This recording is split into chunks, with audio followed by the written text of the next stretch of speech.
Bienvenue dans Hypersensible Haute Couture. Aujourd'hui, c'est un épisode pour les entrepreneurs, entrepreneuses. On va parler surempathie et épuisement émotionnel. Donc reste là, à tout de suite. Hypersensible Haute Couture, le podcast pour les hypersensibles, par une hypersensible. À ta mesure, sur toutes les coutures. À ta mesure, sur toutes les coutures.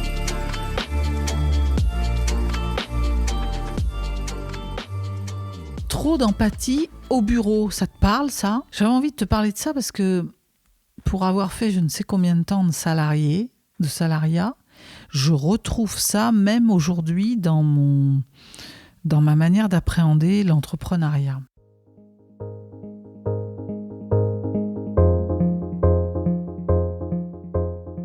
L'empathie, c'est ça, c'est se mettre à la place des autres et de projeter ce qu'ils pourraient ressentir, penser, répondre par rapport à une remarque que je leur ferais. La surempathie, c'est quand je me mets trop à la place, je fais ça systématiquement et je m'oublie moi-même. Donc l'empathie, c'est bien parce que ça permet de mieux comprendre l'autre et de faire attention à ce que je vais dire. La surempathie, ça met un truc de... c'est trop parce que je m'oublie. Alors, quel est l'intérêt en fait de faire attention à ça ? C'est que je m'oublie, je suis toujours sur l'autre, je m'oublie moi et à la fin de la journée, je suis épuisée. Ça met un truc de... J'ai des frustrations parce que du coup, comment ça s'exprime ? Y a quelque chose qui ne me va pas trop bien, soit avec des collègues, soit dans... j'ai eu une remarque. Ça peut se nicher aussi dans... Je pense à moi, là, dans le travail, quand je me dis il faut absolument que je serve comme il faut, que mon offre soit bien, que mon module... Donc je vais surjouer tout. Et on n'est pas loin du perfectionnisme. Je viendrai vous parler dans une autre vidéo du perfectionnisme. Mais du coup, je me mets trop à la place et j'oublie aussi, moi, mes propres besoins. Donc, je ne vais pas dire, donc je vais en faire des caisses, donc je ne vais pas m'arrêter tout de suite, donc j'ai du mal avec les vacances. Et c'est comme ça que progressivement, il y a une fatigue récurrente qui s'installe. Et l'extrême, c'est que ça finit en burn-out, cette histoire-là. Donc, vous voyez, c'est touchy, c'est même presque insidieux parce que d'une empathie qui est plutôt une qualité, on en fait quelque chose qui va venir grignoter, qui va venir être jouer contre nous en fait, et susciter des mots dans le corps en fait, des mots MAUX. Voilà. Donc, par rapport à ça, moi, j'avais envie de te parler de ça parce que pendant longtemps, j'ai bossé de 6h à plus de 2h du mat pour lancer mon business, pour être sûr que tout était fini, pour m'organiser, et plus je passais de temps, et bon, ça avançait peut-être chouïa plus vite parce que c'est sûr, si tu fais plein d'heures, mais au bout d'un moment, t'es fatigué, donc ce sont des heures contre-productives et du coup, tu n'avances plus. Et aujourd'hui, j'ai revu un peu tout ça et je suis plus à m'occuper de mon rythme, mon propre rythme. Je viendrai te parler aussi dans une vidéo du biorhythme, comment gérer ton emploi du temps. Ça fera l'objet d'une autre vidéo, d'un autre audio, d'un autre podcast parce que on peut pas tout traiter. Là, aujourd'hui, c'est comment tu fais déjà dans l'immédiat pour arrêter d'être en empathie par rapport à l'autre et de revenir à toi en fait. Donc la première chose, c'est d'avoir conscience de tes besoins. Donc c'est vraiment d'être dans quelque chose de écouter ton corps parce que lui, il sait avant toi. Il sait tellement que quand tu exagères, au bout d'un moment, tu tombes malade. Que ce soit physiquement ou mentalement, parce qu'un burn-out, c'est un fusible qui pète, c'est le corps qui dit stop en fait. Donc c'est écoute ton corps dans les moindres signaux, tu vois, tu commences à bâiller, tu sens que tu n'arrives plus à te concentrer, c'est le moment d'arrêter, tu te fais une pause. Tu prends 5 minutes, si tu culpabilises parce que tu t'arrêtes et que tu en as plein. 5 minutes, l'idéal c'est au moins 15-20 minutes. Hein. Et tu te poses, tu vas marcher, tu écoutes une musique, tu fais une micro-sieste, enfin tu fais un truc qui arrête le cerveau. Il faut quand même savoir que le cerveau, toutes les 2 heures en moyenne, chez certains c'est 1h30, d'autres c'est 3 heures, mais en moyenne, toutes les 2 heures, il faut ventiler. Il sature en fait, il peut plus. Ça veut dire que si tu continues, que tu bosses 5 heures d'affilée sans t'arrêter, eh ben tu bosses en production, tu vas avoir 2 fois 2 heures, dans le meilleur des cas. Si j'enlève les filtres, les moments de... Tu vas être à 3 heures efficace. Donc tu as perdu 2 heures en fait là. Alors que si tu t'arrêtes 20 minutes et que tu reprends, bah, tu seras vraiment très efficient, très efficiente sur ton boulot. Donc c'est vraiment une manière de ventiler ton cerveau, alléger ta charge mentale.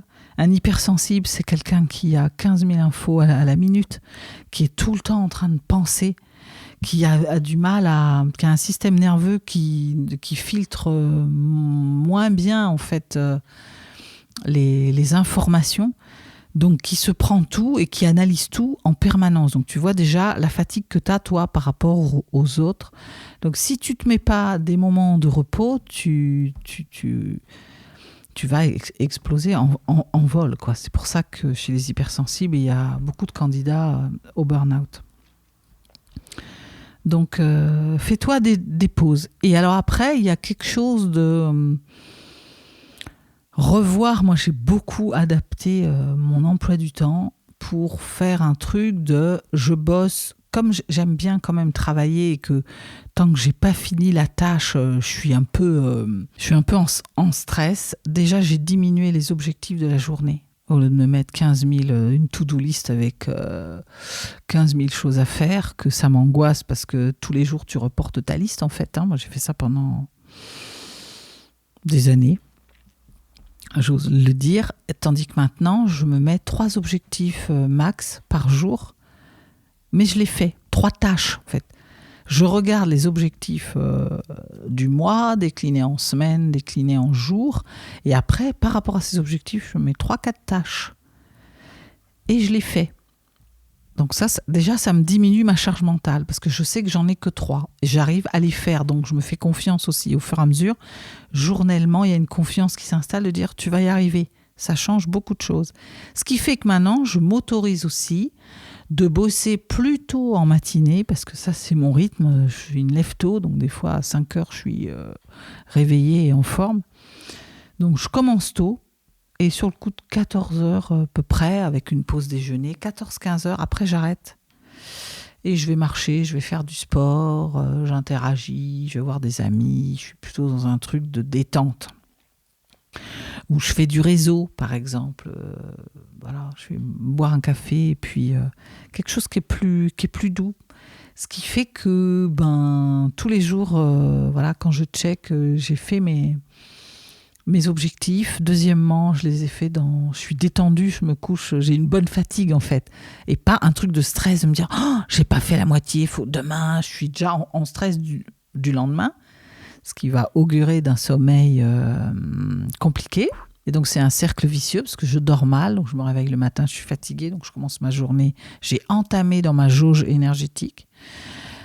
Et donc... je commence et ça cumule. Tandis que là, à l'inverse, j'ai un bon sommeil, je me couche contente, satisfaite. Et c'est ce qui fait que comme ça, de jour en jour, j'ai pas l'impression que je travaille en fait. Moi, quand on me demande qu'est-ce que tu fais comme travail, j'ai toujours du mal à répondre parce qu'il y a un premier truc qui dit mais je travaille pas moi en fait, je me fais plaisir. Voilà, et j'évite la surcharge insidieuse, non consciente, qui s'accumule comme une érosion et qui à un moment donné fait péter le fusible.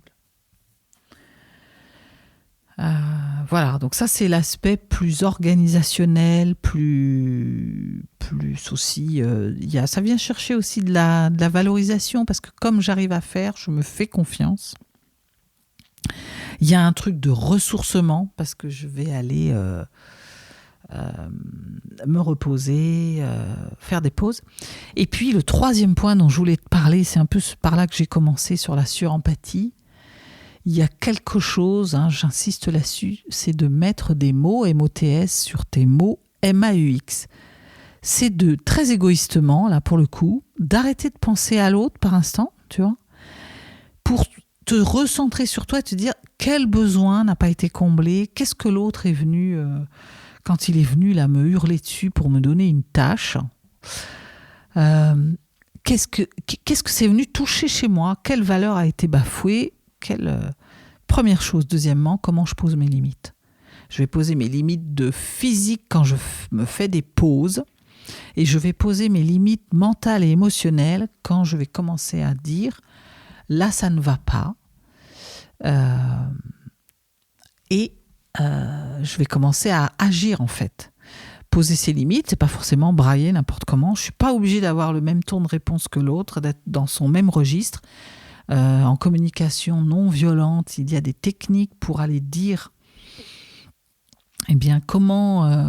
comment je me sens, qu'est-ce qui s'est passé, qu'est-ce que ça m'a fait et qu'est-ce que j'attends maintenant désormais et comment on pourrait ensemble co-construire une solution qui nous va à tous les deux. Ça, c'est bienveillant, mais ça s'appelle poser ses limites et c'est s'alléger mentalement et émotionnellement et c'est donc soigner aussi sa vitalité. Voilà tout ce que je voulais te partager aujourd'hui. Tu vois, on part d'une caractéristique, d'une spécificité d'hypersensible qui est la surempathie, qui est quelque chose d'extraordinaire pour rentrer en relation, pour comprendre l'autre, pour comprendre même tes clients, tes coachés, pour aménager ton service vraiment en pensant à l'autre. Donc ça va être d'une valeur extraordinaire. Et comment, à un moment donné, il faut sortir de là pour revenir à toi et poser ton cadre pour pouvoir continuer à apporter de la valeur, assurer même la pérennité d'un business. Parce que si tu es en burn-out, je suis désolée de te dire que ton business est à l'arrêt. Voilà, c'était le hypersensible spécial business. Je te dis à très vite pour un prochain épisode.